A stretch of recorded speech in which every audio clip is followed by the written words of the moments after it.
I am 72 years old. My hands shake when I hold a coffee cup now, and my knees remind me every morning that I have asked too much of them for too many decades. I have lived on this land for 41 years. I have buried a husband on this land. I have raised 3 children on this land, watched them leave, watched them come back with their own children, and watched them leave again. And for 40 years, I have carried something inside me that I never once told any of them. Not my daughter Renee, who calls every Sunday. Not my son David, who drove 4 hours to fix my roof last spring. Not Father McAllister, who has heard my confession since 1979 and would probably fall out of his chair if he heard this one. Not a single living soul. Until now. I want to be clear about something before I start. I am not a woman who makes things up. I was an Army nurse, stationed at the 95th Evacuation Hospital in Da Nang from 1968 to 1970. I held men together with my hands while surgeons worked. I have seen things that most people only encounter in nightmares, and I did not flinch, and I did not break, and I did not invent fantasy to cope with what I saw. I dealt in reality. That was my training. That was my nature. So when I tell you what I saw in the winter of 1983 and into the spring of 1984, I need you to understand that this comes from a woman who has never had reason to lie, who has nothing left to protect, who is telling you this because if she doesn't tell someone before she dies, the story dies with her, and the story deserves to live. My husband Harold deserves that much, and so does the creature I have called the Warden for 40 years, because I never knew what else to call it. Harold had a different name for it. I didn't learn that name until the very end. Before I go any further, my granddaughter Emily set this camera up and told me I needed to press a button or something to ask people to subscribe. I'm not sure I understand entirely how any of this works. She wrote it down for me on a notepad. It says, "Grandma, tell them to hit the like button and subscribe, or the video won't reach anybody." I don't know how a button on a screen helps a video reach people, but Emily is 23 and studies computer something at the University of Arkansas, so I'll trust her on it. If you're watching this and you want to hear the rest of what I have to say, please hit that like button and subscribe. Emily says it matters. That's good enough for me. Now, let me tell you about Harold. Harold Eugene Marsh came home from Vietnam in 1971 with a Purple Heart, a slight permanent tremor in his left hand from shrapnel, and an absolute certainty that he would never live in a city again for as long as he breathed. He had grown up in Newton County, Arkansas, son of a cattle farmer, grandson of a cattle farmer, and the war had done a lot of things to him, but it had not taken away the particular peace that came from standing on a ridge in the Ozarks at dawn and watching mist roll through a valley. That peace was the one thing the war hadn't touched. We met in 1972 at a VA function in Fayetteville. I was working at the VA hospital there as a civilian nurse by then, still wearing the same flat shoes and the same habit of clocking a room's exits before I sat down. Harold was there because his buddy Ray Comstock had dragged him in from the hills. Ray said Harold was going feral. Harold said Ray was being dramatic. Looking at Harold that night, lean and sundark and uncomfortable in the one collared shirt he owned, I thought Ray might have had a point. We were married in the spring of 1973. By the fall of that year, we were living on Harold's family land, 340 acres in the valley below Boxley, Newton County, 14 miles from Jasper, the nearest town of any size. The land bordered the Buffalo National River Wilderness to the south and east, dense Ozark hardwood forest on every other side. Boxley itself was barely a crossroads, a church, a grain co-op, a few dozen families who had farmed the same hollows for generations.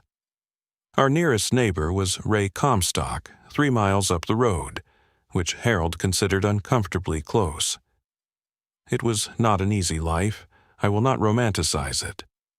We raised cattle, kept a garden that had to feed us through winter, cut our own firewood, maintained fencing across terrain that seemed designed specifically to break fencing.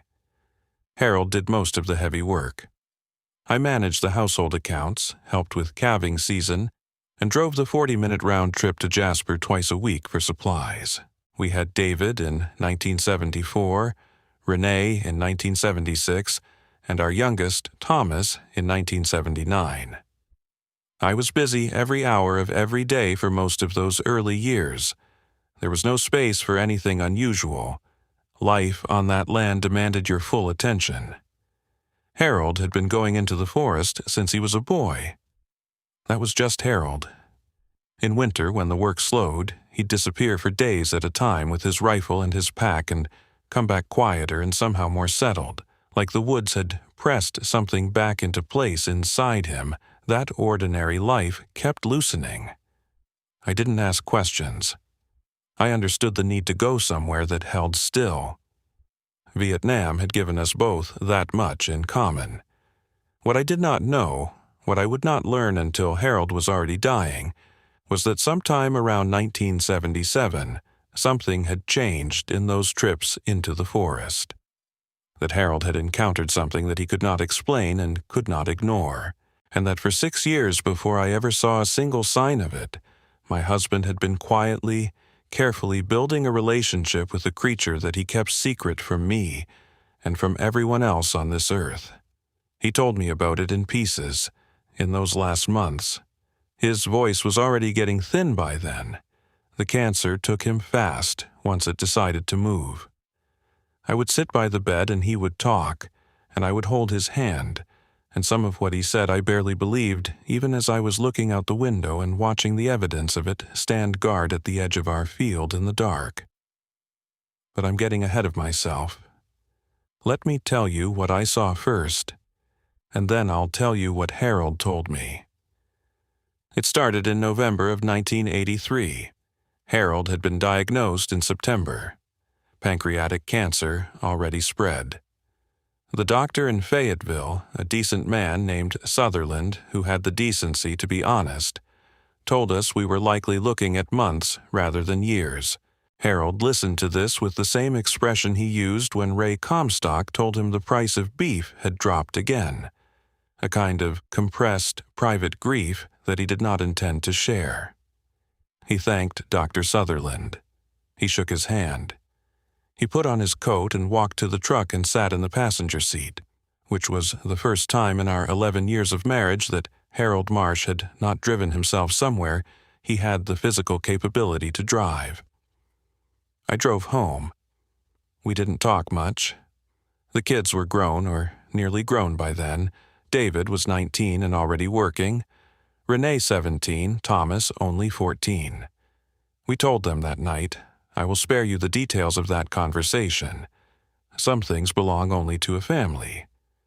What I'll tell you is that October and into early November had a weight to it that I cannot fully describe. Harold was declining faster than we'd hoped. He made it out to the barn most mornings still, which was important to him. He checked on the cattle. He sat on the porch in the afternoon when it was warm enough. He slept more. The tremor in his left hand had spread to his right. He ate less each week. I was sleeping poorly. That is the honest truth of it. I would wake at 2 or 3 in the morning and lie still and listen to Harold's breathing and count the spaces between breaths like I had counted the spaces between artillery rounds in Da Nang, not out of clinical habit, but out of animal fear. I could not afford to miss the moment something changed. It was on one of those sleepless nights, the 9th of November, 1983, that I first saw the warden. I had gotten up to make tea. It was just past 3 in the morning. The kitchen window faces north, toward the lower pasture and the tree line beyond it, about 300 yards from the house. The moon was nearly full that night, one of those cold Ozark November moons that turns snow blue and makes the world look like a photograph of itself. There was no snow yet, but there was frost on the ground, and the moonlight hit it so that the field glowed faintly. I was standing at the counter waiting for the kettle when I looked out the window, the way you do when you are half asleep and your eyes need somewhere to rest, and I saw something standing at the edge of the tree line. My first thought was bear. We had black bears in those hills, not uncommon, and the shape of it, large, dark, upright, read as bear at 3 a.m. to a tired woman's brain. I looked at it for a moment. Bears don't usually stand that still.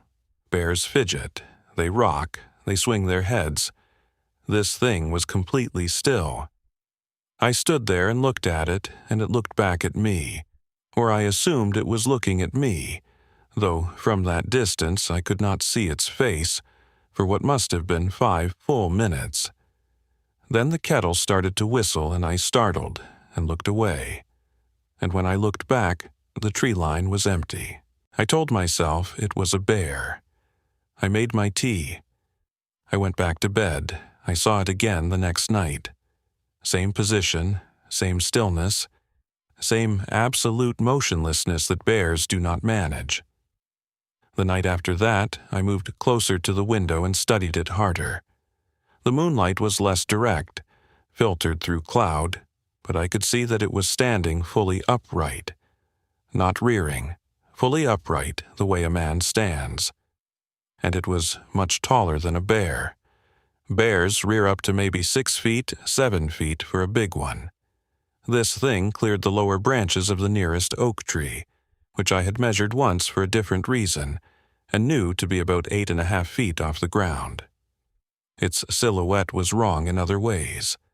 Too narrow through the midsection for a bear, arms that hung too long, a head that was wrong.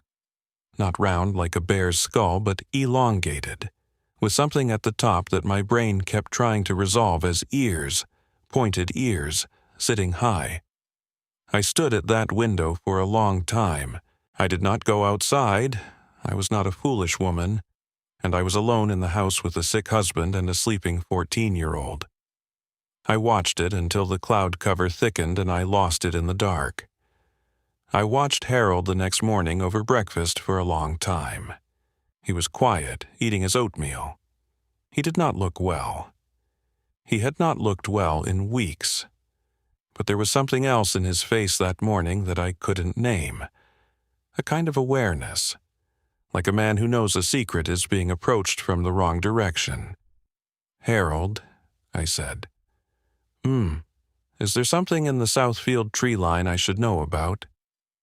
He put his spoon down. He looked at his bowl.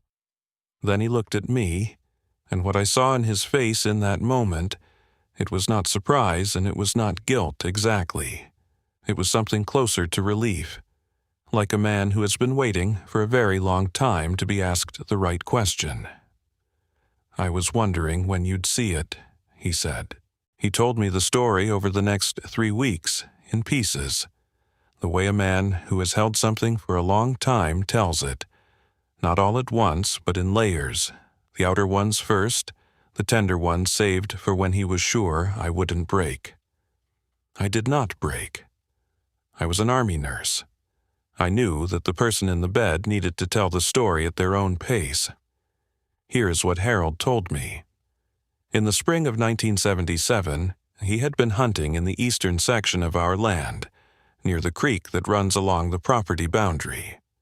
He had come across a large, dark shape half submerged in the shallows, moving weakly, making a sound Harold described as not quite like anything. He had approached with his rifle and found, and this is where Harold would always slow down, choosing his words the way you choose footing on ice, he found something he could not explain.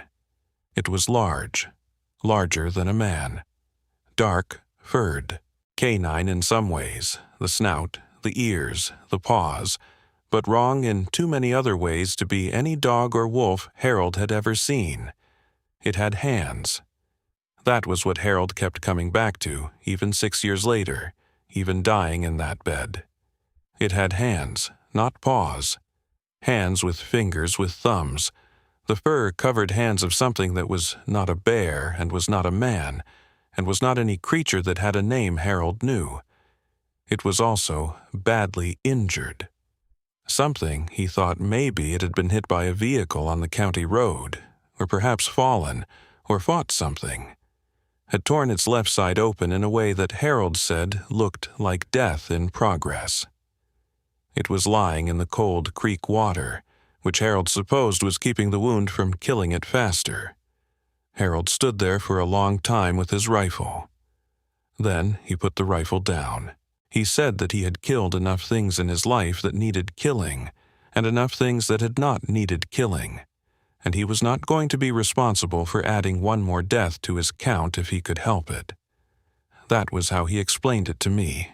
Simple as that. He had seen enough.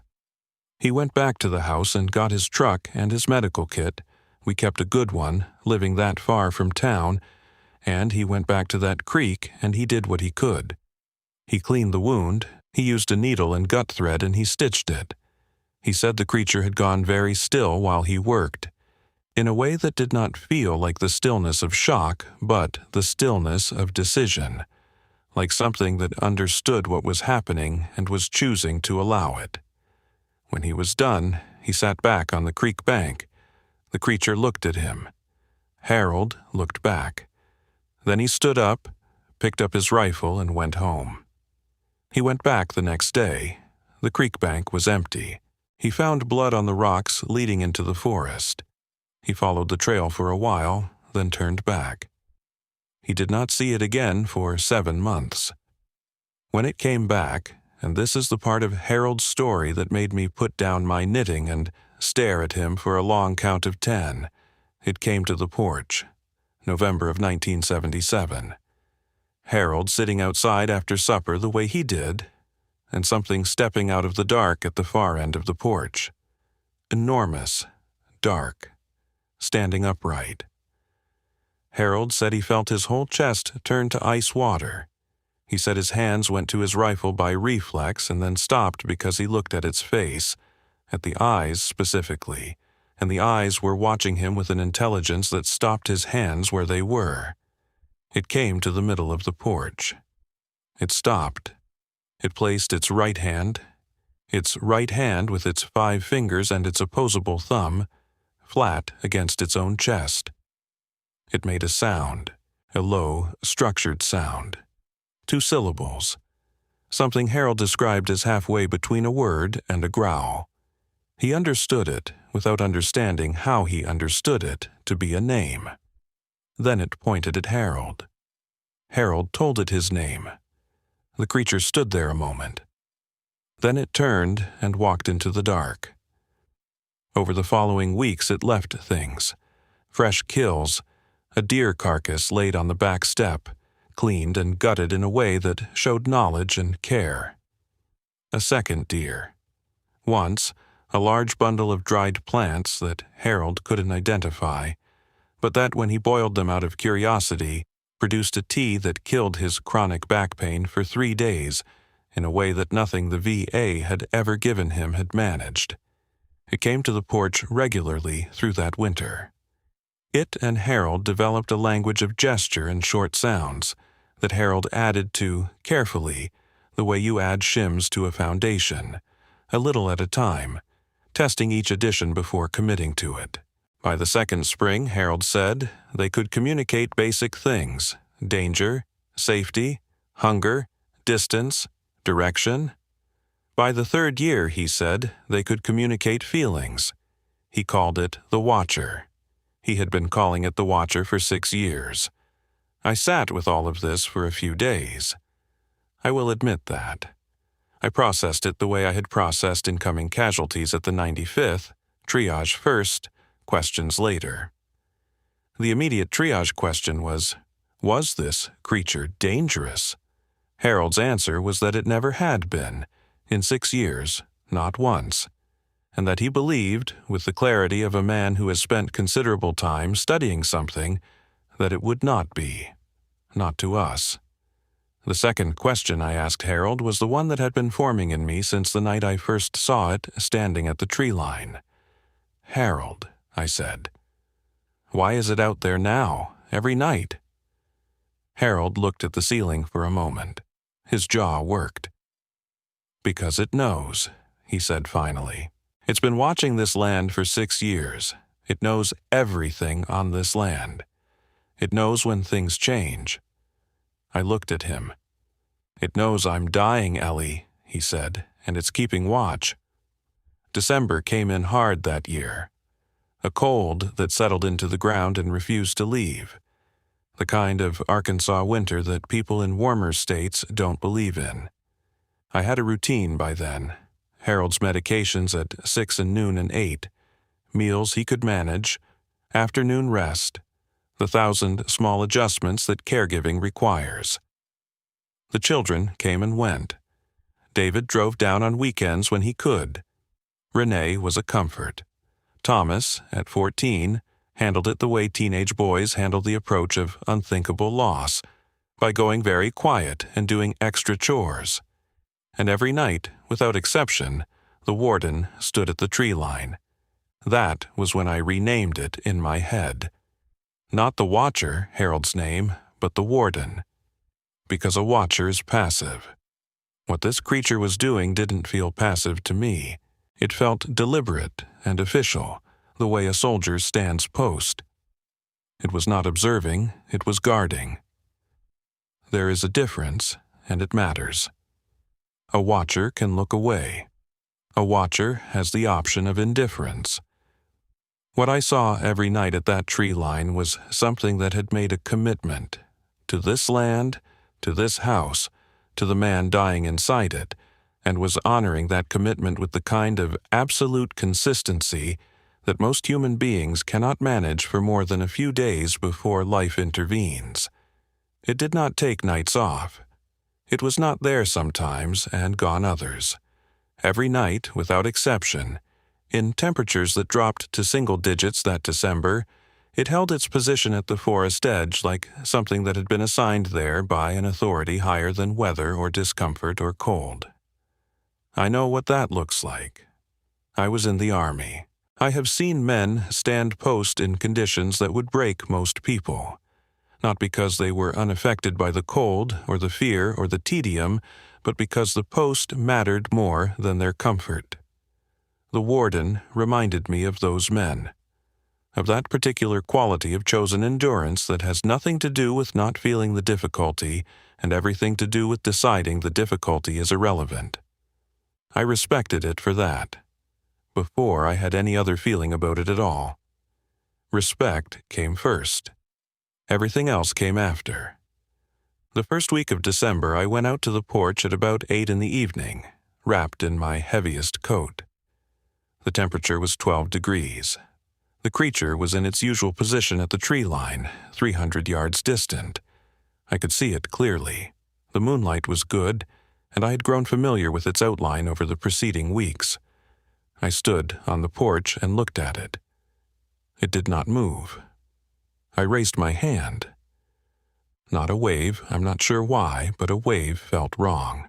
A wave is casual. A wave is what you do to a neighbor pulling out of their driveway. This moment deserved something more deliberate. I raised my hand flat, palm outward. A greeting, or a signal, or maybe just an acknowledgement. A way of saying, "I see you. I know you are there, I am not pretending otherwise." There was a pause of perhaps 15 seconds.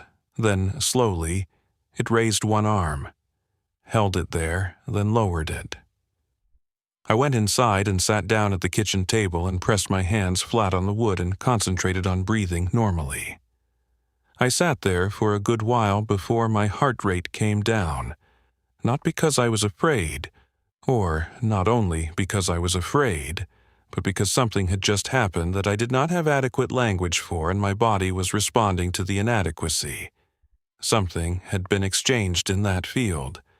Something small and enormous at the same time, the way the most important moments often are. We had seen each other. We had acknowledged each other. Across 300 yards of frozen Arkansas pasture, A woman and a creature out of no story she had ever been told had established the most basic possible fact. You are real, and I am real, and we are both here. That sounds simple. It was not simple at all. I thought about Harold that night for a long time, about the patience it must have taken him to build what he had built over 6 years, starting from a moment not unlike this one, a gesture, a response, a beginning so fragile that a single wrong move could have ended it. Harold was not a patient man in the ordinary ways. He was impatient with bureaucracy and small talk, and any kind of work that could be done better. But he was profoundly patient with things that deserved patience. With the land, with his cattle, with me in the early years when I was still carrying Vietnam in ways that I did not always recognize, and he understood better than I did. Harold knew how to wait for something to come to him at its own pace without pushing. I was going to need that quality now. I understood that clearly, sitting at that kitchen table. Whatever this was, whatever came next, it would happen on the creature's terms, or it would not happen at all. Over the following 2 weeks, I went to the porch every evening at the same time. It was always there. We developed a small ceremony out of it. I would raise my hand.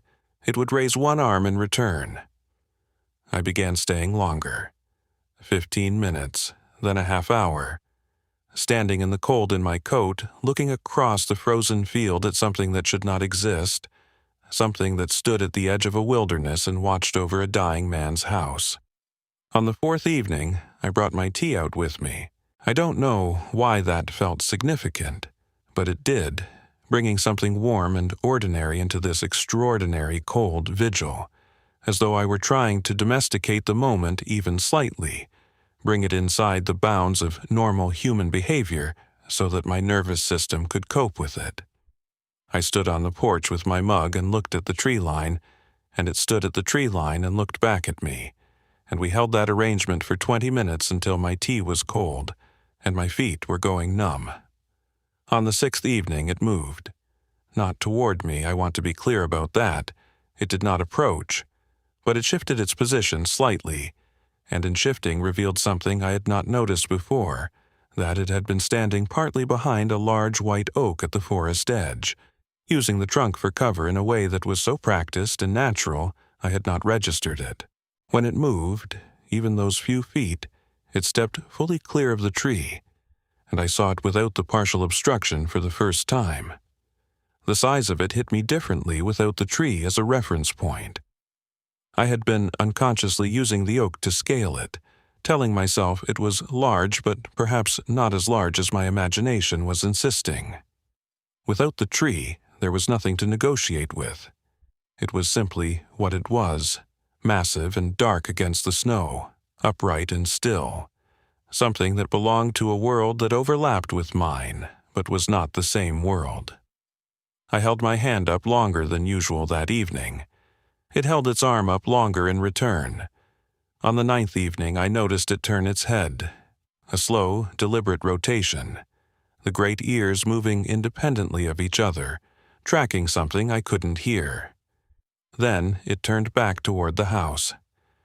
I realized, with a start, that it had heard something in the forest and assessed it and dismissed it as not relevant to its post here. It had conducted a threat evaluation and returned to its primary focus without any visible concern. It was doing what a soldier does, monitoring the perimeter, maintaining the watch. I thought about what Harold had said. It knows everything on this land, and I understood that this was not a metaphor or an exaggeration. It knew the sounds of this land the way I knew the sounds of my own house. The creak of the 3rd porch step, the particular knock the kitchen pipes made when the temperature dropped below 20. It had been learning this land for 6 years, possibly longer, and it carried that knowledge the way a sentry carries a map, not in front of them, but inside them, always running in the background, available the moment it was needed. On the 12th evening, Thomas came out onto the porch behind me. He was 14 and quiet in those months, the way adolescent boys get when grief is happening around them and they don't know where to put themselves. He came and stood beside me in his jacket and looked out at the field and said nothing for a moment. My heart was in my throat. The creature was at the tree line, clearly visible in the moonlight. "What are you looking at?" Thomas said. "The field," I said. "Just looking at the field." Thomas stood there another moment. The creature had gone completely still, stiller than usual, which I would not have thought possible. Whatever it was doing, it had registered the new presence on the porch and made an immediate adjustment. I thought of Harold saying it could detect human presence from over a mile away, could hear a mouse under snow. It had known Thomas was coming before Thomas knew he was going to come outside. "It's cold," Thomas said. "It is," I said. He went back inside. I let out a long, slow breath that fogged in the cold air. At the tree line, nothing moved. After another 5 minutes, I raised my hand. The arm came up in return, then lowered. I went inside and checked on Harold and sat by his bed and listened to him breathe for a long time. Over the following 2 weeks, I went to the porch every evening at the same time, and it was always there. And we held our small ceremony in the cold, and I began staying longer still. A full hour some nights, my coat packed with extra layers now, my boots the heavy ones I saved for the deepest winter. I began talking to it quietly, the way you talk to yourself when you're alone and thinking out loud. Not because I expected it to understand or not entirely, but because the porch had become the place where I could say things I could not say inside. I told it about Harold, about the man he had been before Vietnam and the different man he had been after, about the way he laughed, which was rare and therefore valuable, about the 40 years of mornings I'd made coffee for 2 people in the coming morning when I would only make it for 1. I don't know how much of it reached whatever was standing at that tree line, but I know that it stayed. Every word, every evening, every degree of dropping temperature, it stayed. That was enough. At the time, it was everything. On the 17th of December, I walked out to the middle of the field. I want to be honest about the fear involved in that. I am not a small woman, and I have never been timid, but I am also not stupid, and walking 300 yards towards something 8 feet tall in the dark is not an act of courage so much as an act of something I cannot fully name. A kind of faith, maybe, in Harold's 6 years of testimony. In the fact that this creature had stood watch over our home every night for 2 months without making a single aggressive move. In the way its eyes, which I could not yet see up close, tracked me with something that Harold had spent 6 years trying to describe, and that I was finally beginning to understand. I walked to the middle of the field. The creature was perhaps 50 yards away now, close enough that I could see it properly. I am going to try to describe what I saw, and I know that nothing I say will do it justice. Nothing I say will make you feel the specific gravity of it, the way it reorganized every assumption about the world that I had walked to that field carrying. It was roughly 8 feet tall, broad through the shoulders in a way that made the word broad seem laughably insufficient, as wide as the hood of Harold's truck, maybe wider. Its fur was dark gray, almost black in the night, thick and winter-heavy. Its face was wolf-like and not. The snout longer than a dog's, but the skull wider, more domed, more capacity behind the eyes. Those eyes were the color of old amber, and they caught the moonlight the way a cat's eyes catch headlights, bright and deep, and they were looking at me with an alertness and an intelligence that my brain initially refused to process as real, because the alternative, that what I was looking at was a person, a very different kind of person, but a person nonetheless, was almost too large to hold. Its hands hung at its sides. I looked at them. Harold had told me about the hands, had described them carefully, but seeing them was different. 5 fingers. Thumb on the inside. fur covered but human-like in their proportions, in the way they hung, in the quiet deliberateness with which they were held still. We stood in the field in the December cold and looked at each other for a long time. Then I did what Harold had told me he had done. I placed my hand flat on my chest. "Eleanor," I said. "My name is Eleanor." A pause. A long, cold pause with my heart somewhere near my throat.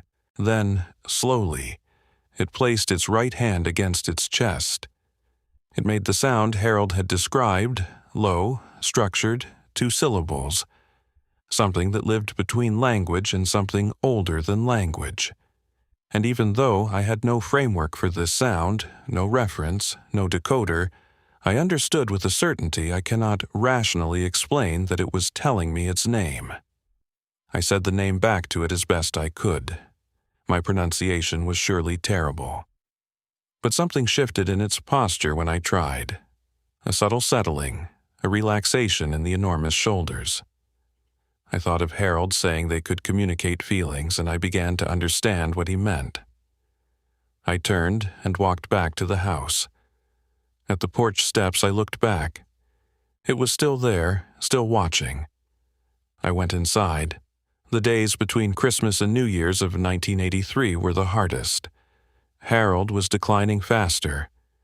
He spent most of his time in bed. He was still lucid.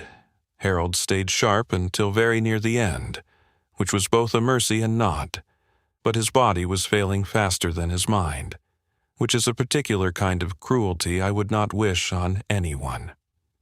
Ray Comstock came by on December 28th and sat with Harold for 2 hours. I gave them privacy. When Ray came out to the kitchen, his eyes were red and he couldn't look at me directly, which told me everything about how that conversation had gone. That night, after the house was quiet, I went out to the field. The warden was there. I walked out to meet it, maybe 30 yards this time, and I stood in the snow. The first real snow had come the week before, and I looked at it and I said out loud, in the cold, "He's not going to make it to spring." I don't know why I said it. It couldn't understand me, not the way a person would. But Harold had told me that by the 3rd year, it could understand feeling, and I suppose I needed to say it to something that had been standing post over our home for 2 months without asking anything in return, and there was nobody else to say it to. The creature looked at me.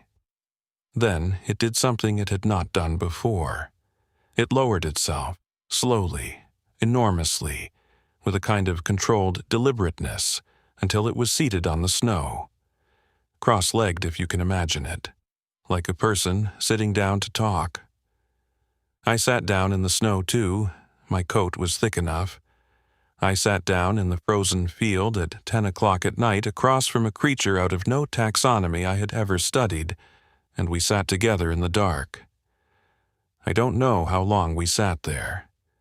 The cold eventually made itself impossible to ignore, and I stood up and walked back to the house. When I looked from the porch, it was still sitting there in the snow. It was still there when I checked at midnight. It was still there at 2 in the morning. I had made myself tea between the midnight check and the 2 o'clock one, standing at the kitchen window with both hands wrapped around the mug, watching the dark field. The moon had gone behind clouds, and I could not see it clearly anymore, only the shape of it. That massive, patient silhouette seated in the snow like something that had always been there and would always be there. Like a stone that had learned to breathe. I thought about Harold then, about the first time he had described that night in 1977 when it came to the porch, when he had felt his hands go to his rifle and then stopped by something in its eyes. He had tried to explain that to me several times across those last weeks. The specific quality of the stillness it had shown him then.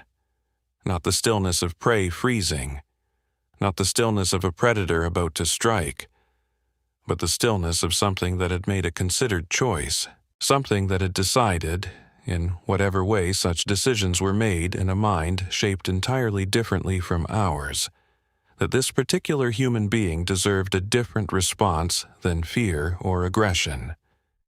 I understood it better, standing at that window with my tea, than I ever had when Harold was telling it to me. Because I was looking at that same quality of choice right now. It had not been asked to stay. Nothing was keeping it there. The cold that was making my own eyes water through a pane of glass was the same cold it was sitting in, without glass, without walls, without the particular human comfort of a warm kitchen behind it. It was there because it had decided to be there. That was the whole of it. I went back to bed at 2:30. I told myself to sleep, and somehow I did. The thin, alert sleep of a nurse on call, body resting while something underneath stays awake and listening. It was still there when Harold's breathing changed at 3:15 a.m. on the 29th of December, and I ran to his room, and I took his hand, and I stayed with him through the last hours of that long winter night. I did not look out the window again until it was over. There was nothing outside that mattered more than what was happening inside. Harold needed someone to hold his hand and tell him it was all right to go, and I was the one who had to do that. And I did it, and I do not regret a single moment of the hours I spent in that room. Harold died at 7:14 in the morning, as the sun was beginning to come up gray through the bedroom window. It was peaceful at the end. He was not afraid. He had made his peace with whatever arrangement he had with the world, the one that had taken him to Vietnam and brought him back and given him this land and this family and 40 years of difficult, necessary, meaningful life. I sat with him for a while. I held his hand until it was cool. I straightened the blanket. I did the small, useless, necessary things that people do in the minutes after someone leaves. Then I went to the kitchen and I put the kettle on because I did not know what else to do with my hands, and I looked out the window at the field. The warden was still there, still seated in the snow, in the same position it had taken the night before. 8 or 9 hours it had sat in that field. I stood at that window and I watched it, and I thought about Harold saying, "It knows everything on this land," and I believed it completely in that moment. I believed that it had felt the change in the house, the way you feel a fire go out in a room, not seeing it, not hearing it, but knowing in the animal way that the warmth has stopped, that something that had been burning steadily for a long time had reached its end. As I watched, it raised its head toward the house. A long moment, that great head lifted, those amber eyes. I could not see them from this distance, but I knew they were open. I knew they were looking, directed at the windows of a farmhouse where something was now irreversibly different. Then, slowly, it stood. The movement was unhurried and complete, the rising of something that had been fully at rest and was now fully present. It stood in the snow at its full height, and it faced the house for another long count of time that I could not have measured. Then it turned toward the forest, and it walked into the trees. I watched until there was nothing left to watch.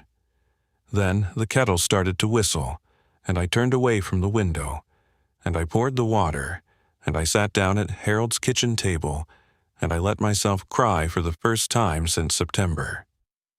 The morning after Harold's funeral, I found something on the back porch steps. It was a carved wooden figure, about 8 inches tall, carved from a piece of dark walnut or something like walnut, smooth and carefully worked. It was a figure of a man, simple but not crude. The lines were clean, the proportions deliberate. The man in the carving stood with one hand raised, palm outward. The greeting gesture. Our gesture. I held it in both hands on the cold porch for a long time. I turned it over. I ran my thumb across the surface of it, feeling the tool marks, the places where something careful and patient and possessed of great strength had worked the wood down to something fine. The craftsmanship was not primitive. It was not the rough work of an animal manipulating an unfamiliar material. It was considered. It was intentional. Whoever, whatever, had made this had looked at the wood for a long time before touching it, had thought about what it wanted to say before it began to say it. I brought it inside. I set it on the kitchen windowsill in the morning light. It has sat there for 40 years. I did not see the warden again that winter. Spring came. The cattle needed tending. Life had the indecency to continue, the way it always does. The children came and helped, and eventually went back to their lives. I stayed. I always stay. This is Harold's land, and it is my land, and I am too old and too stubborn to be anywhere else. In the summer of 1984, I began to see it occasionally, at the forest edge at dusk. Never as close as that winter. Never sitting in the field, just present. Just there at the margin of the wild and the tame, where it had apparently always been. I never told my children. I thought about it many times. But how do you begin that conversation? Your father had a friend you never knew about, and the friend is 8 feet tall and lives in the Ozark wilderness and stood guard over our house all winter while your father was dying.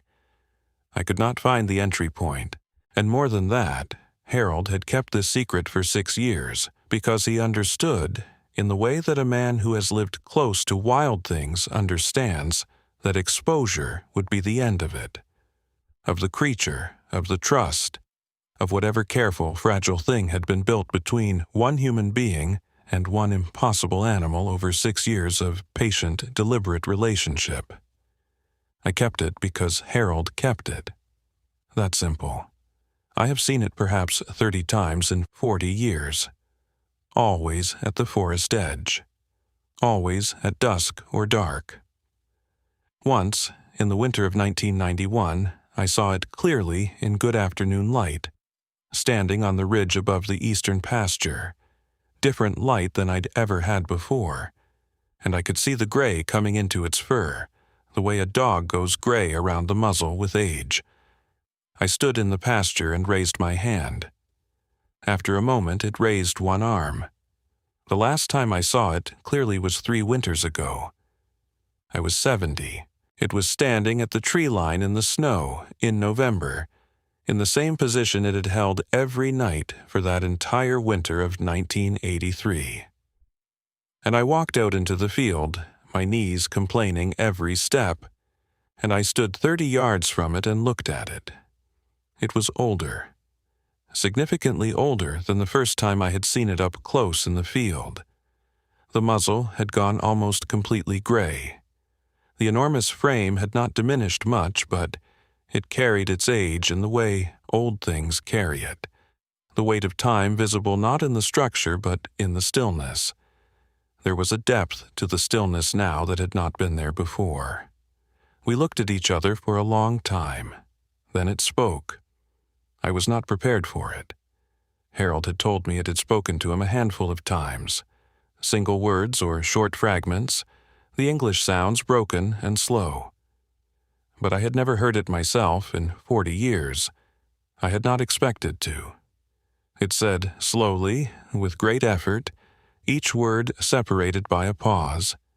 Harold, good man. I stood in the snow in the dark, and I could not speak for a long moment. Then I said, yes. He was. It looked at me for another count of 10. Then it turned, and it walked into the forest, and I watched it go until the trees swallowed it completely. I walked back to the house. I sat down at Harold's kitchen table. Still Harold's kitchen table. Always Harold's kitchen table, and I put my hands flat on the wood, and I stayed there until my knees stopped hurting, which took a while. The wood of that table is oak. Harold made it himself in the winter of 1974, our first full winter on the land, when the cattle work slowed and he needed something to do with his hands. It is not a beautiful table in any decorative sense. The joints are clean and tight but plain. The surface has the history of 40 years of meals and bill paying and homework and arguments and reconciliations and holiday dinners written into it in rings and scratches, and the particular darkening that comes from decades of hands and elbows and coffee cups. I have refinished it twice. Both times I felt vaguely guilty, like I was erasing something. Both times Harold said I was being sentimental and the table looked better, and I should stop making everything into a ceremony. Harold is gone, and I have not refinished it since. Make of that what you will. I sat at that table after coming in from the field, and I thought about the specific weight of what I was carrying now. Not just Harold's illness, not just the approaching end of the life we had built together, but this other thing, this 40-year secret that Harold had handed me in pieces from a sickbed, this creature standing in my field, this impossible inheritance. I had not asked for it. Harold had not asked for it either, standing at that creek in 1977 with a needle and thread and a decision to make. Neither of us had chosen to be the kind of people who end up in situations like this one. We had simply been, each in our own way, unable to walk away from something that needed help. That, I thought, sitting at the oak table with my hands flat on the wood, was probably the most Harold thing imaginable. And probably, if I was being honest with myself, the most Eleanor thing too. I am telling you this now for reasons that should be obvious to anyone my age. I am not sick. Nothing is immediately wrong with me. I live alone on 340 acres, and there are mornings when I look at that carved figure on the windowsill and I think, when I am gone, who will know? Who will understand what that figure means, what those two symbols on the base mean, what it cost to earn it? I have thought about telling Renee. Of all my children, she is the most like Harold. The stillness in her, the patience, the way she watches things before she speaks about them. She would not laugh, she would not dismiss it. But she also has a husband and 3 children and a life in Tulsa that has its own weight and its own demands. And I have spent 40 years protecting this secret from people I love in order to protect the creature it belongs to, and I am not sure that the right thing to do at the end is simply hand that weight to the next generation without asking whether they want to carry it. Thomas would believe me. Thomas has always believed in the strangeness of the world, in a way that his siblings haven't, a quality I have sometimes worried about and other times thought was the wisest thing about him. But Thomas lives in Oregon now, and we speak 4 times a year, and there is a distance between us that is not only geographical, a distance that formed in those quiet months of 1983 when he was 14, and grief-struck, and I was consumed with Harold's care, and neither of us had enough left over for the other. I regret that distance. I do not know how to close it at this late stage with a story like this one. So I am telling a camera instead. I am telling whoever finds this, whoever Emily sends it to with her algorithms and her buttons, and her careful granddaughter's faith that her grandmother's story deserves to be heard. I am telling you. And I want you to understand that I am not doing this for attention or for validation or because I have grown confused in my old age and can no longer distinguish between what happened and what I imagined. I am doing this because a secret kept too long becomes a kind of grave, and I have had enough of graves. Harold is in the ground on the south slope, where he asked to be, with a view of the valley and the forest. He has been there for 40 years. If there is any justice in the arrangement of things, whatever Harold is now knows that his secret survived, that his wife kept it, that the creature he pulled out of a creek and stitched back together in 1977 was still alive, still present, still walking that forest, as recently as 3 years ago. I visit his grave most mornings when the weather allows. It is a 15-minute walk up the south slope through the pasture, and my knees complain the whole way up and are philosophical about the way back down. I have a camp chair I leave up there, folded against the stone, and I sit and drink my second cup of coffee and look at the valley below the way Harold used to look at it from the porch, the way a person looks at something they have earned and know the value of. I talk to him up there.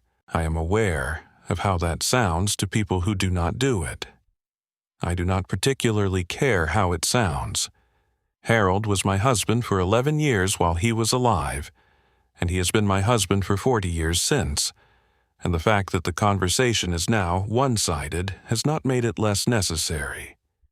I tell him about the cattle, about the children, about what Ray Comstock's youngest boy is doing with his property up the road. I tell him when I have seen something at the tree line. I tell him about the mornings when the forest feels attentive in that particular way, the quality of watched silence that I learned to recognize in the winter of 1983, and have never been able to unfeel since. Last November I went up to his grave on a morning when the frost was heavy and the valley below was full of mist, and I sat in my chair and I said, out loud, I'm going to tell it, Harold.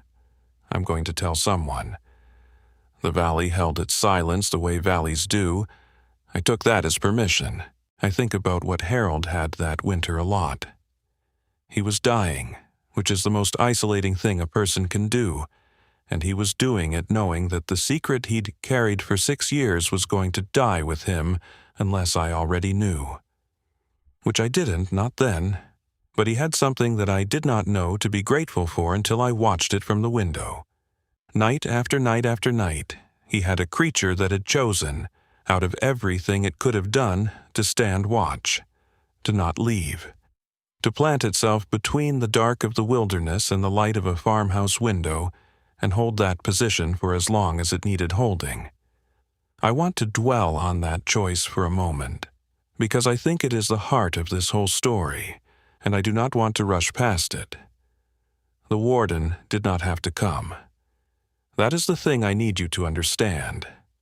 Harold had helped it once, 6 years earlier, in the arithmetic of debt and repayment that Harold believed governed its culture, the gift economy, as he called it, the formal exchange of obligation that its kind used to build and maintain trust. A stitched wound in a creek could reasonably have been repaid with a deer carcass on the back steps and considered settled. Harold had received gifts over 6 years. The account could have been called even. But it came anyway. When Harold's body began to fail in ways that an animal with senses far beyond ours could detect, the changes in smell that illness brings, the slowing of movement, the different quality of light in the windows at night, all the 10,000 signals that a creature of that intelligence could read from 300 yards away, it came. Not because it owed anything, because it chose to. I have turned that over in my mind for 40 years, the choosing of it, the fact that it had its own life, its own territory, its own needs and imperatives, and it set them aside, or perhaps it did not see them as being in conflict. Perhaps keeping watch over Harold was simply what its life required in that season, the same way my life required it, and it came and it stayed. There is a word for that kind of presence. I learned it as a nurse, and it has never left me. The word is witness. Not helper, not fixer, not caretaker in any practical sense. Witness. The one who comes and stays and does not look away. The one whose presence says what is happening to you is real, and it matters, and you are not alone in it. Harold had that.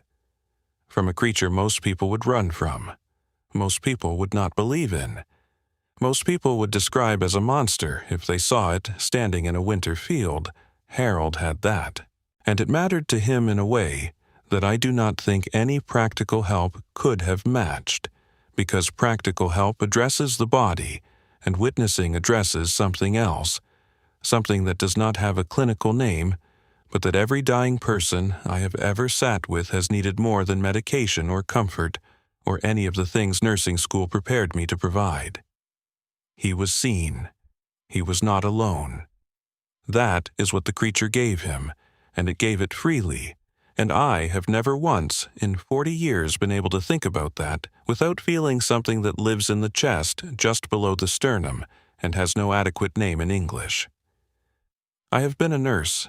I have sat with dying people.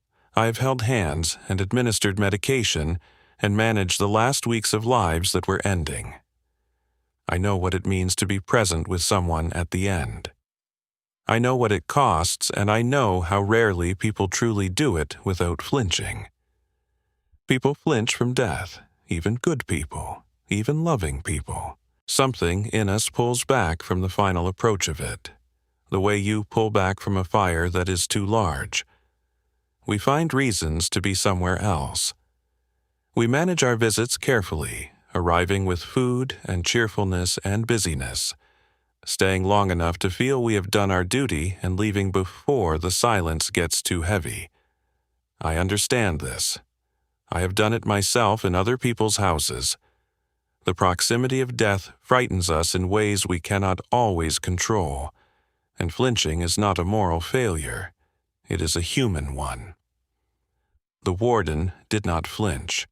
From November until that morning in January when it sat in the field through the night and walked away at dawn, it did not leave. It did not manage its visits. It did not arrive with busyness or cheerfulness or anything designed to make itself more comfortable. It simply came and held its position, night after night, in the cold that would kill a human being left in it long enough. And it kept watch over a dying man's house with the absolute, uncomplicating faithfulness of something that had decided this was where it needed to be and had not revisited the decision since. I do not know what category of thing that is. I do not have a framework for it that satisfies me. The frameworks I was given, religious, scientific, philosophical, were not built with this situation in mind. So I am left, as I have been left for 40 years, simply holding the fact of it without a proper container for it, the way you hold water in cupped hands and try not to lose it before you find something better to put it in. What I know is this: in the worst winter of my life, in the season when my husband was dying and the world was narrowing down to the distance between his bedroom and my kitchen, something stood at the edge of my land every night and refused to leave. It asked nothing. It offered nothing except its presence. And its presence, which should have terrified me and did terrify me and then became, over weeks, simply part of the landscape of that terrible, beautiful winter. Its presence was a kind of grace that I did not deserve, and did not earn, and cannot explain. I don't know what Harold meant to it, precisely. I know what it meant to Harold, he told me in those last weeks, that knowing it was out there made the nights easier, that there was something in the knowledge that a creature of that size and intelligence and wildness had chosen, entirely of its own accord, to place itself between Harold Marsh and whatever might come from the dark. There was something in that Harold could not fully articulate, but that he clearly carried like a kept promise, like being known. He said it to me once in a way I have never forgotten. It was late, after midnight, one of those December nights when the pain was bad and sleep was not coming, and I was sitting with him in the dim room. He said, "You know what it's like, Ellie? It's like having the forest itself decide you're worth watching over. The whole thing, everything out there, deciding you matter." I held his hand and did not say anything. "I know it's just one creature," he said, "but it feels like more than that. It feels like the land vouching for you." I looked out his bedroom window at the dark field, though from his room you couldn't see the tree line. "I think it might be," I said. Harold closed his eyes. After a while, his breathing evened out and he slept. I sat with him until nearly 3, and then I went to the kitchen window and looked out, and the warden was at the tree line, and the night held still around us all, the dying man, the keeping woman, the creature in the cold. And I understood for the first time that I was part of something I had not chosen, and could not have imagined, and would spend the rest of my life trying to be worthy of. I think I am still trying. We all want to be known before we go. That is the whole of it, really. That is why I'm making this video for a granddaughter's camera in a kitchen in the Ozarks. We want someone to know that we were here, that what happened to us was real, that it mattered. Harold was known. He was known by his family. He was known by Ray Comstock, who has been gone himself for 12 years now. And he was known by something that walked out of a Ozark wilderness in 1977 and looked at a man crouching over it with a needle and thread and made a decision. The kind of decision that can only come from somewhere deep, somewhere older than language or calculation, to trust. There are things I have learned from 40 years of keeping this secret that I want to set down plainly, in case any of it is useful to anyone. The first is that the wild does not belong to us. This seems obvious, and yet most people live as though the wilderness is simply undeveloped real estate, a space waiting to be known, cataloged, owned. What Harold found in that creek in 1977 was a reminder that the wilderness keeps its own accounts. It decides what is seen and what is not. It decides what survives and what doesn't. We are guests in it at best, and the ones among us who understand that tend to be treated better by it. The second is that trust is built slowly and cannot be rushed and cannot be faked. Harold spent 6 years building something that could not have been built in 6 months or even 3 years. He was consistent, he was present. He asked nothing. He accepted what was offered without demanding more. And eventually, what came back to him was so far beyond what he had put in that there is no word for the exchange except grace. The third is about the cost of keeping a secret. I do not regret keeping this one. I would keep it again. But I want you to understand that it has a weight that does not diminish over time. I have sat in conversations with my children, with friends, with Father McAllister, with doctors and neighbors and people I have loved, and there has been a room inside me that no one has ever been allowed into. That is a particular kind of loneliness that I don't recommend. If you are keeping something true and important hidden, and most of us are, find the moment to tell it. Even if no one believes you. Even if all you have is a granddaughter's camera and an algorithm you don't understand. Find the moment. Because Harold deserved to be remembered in his fullness. Not just the farmer, not just the veteran, not just the husband and father, but the man who crouched over an impossible creature in a cold creek and chose not to walk away. The man who earned, over years of patient faithfulness, the right to be watched over at the end of his life by something that owed him nothing except the debt of its own survival, and chose, freely, to pay that debt with everything it had. That is Harold Eugene Marsh. That is who he was. The carved figure is still on the kitchen windowsill. I look at it every morning. In certain light, the low November light especially, the kind we're getting now. The walnut grain gives the little figure a warmth that I have always liked. The man with his hand raised, palm outward. The symbols on the base that I have never been able to identify and have never shown to anyone. I have a journal. Several, actually.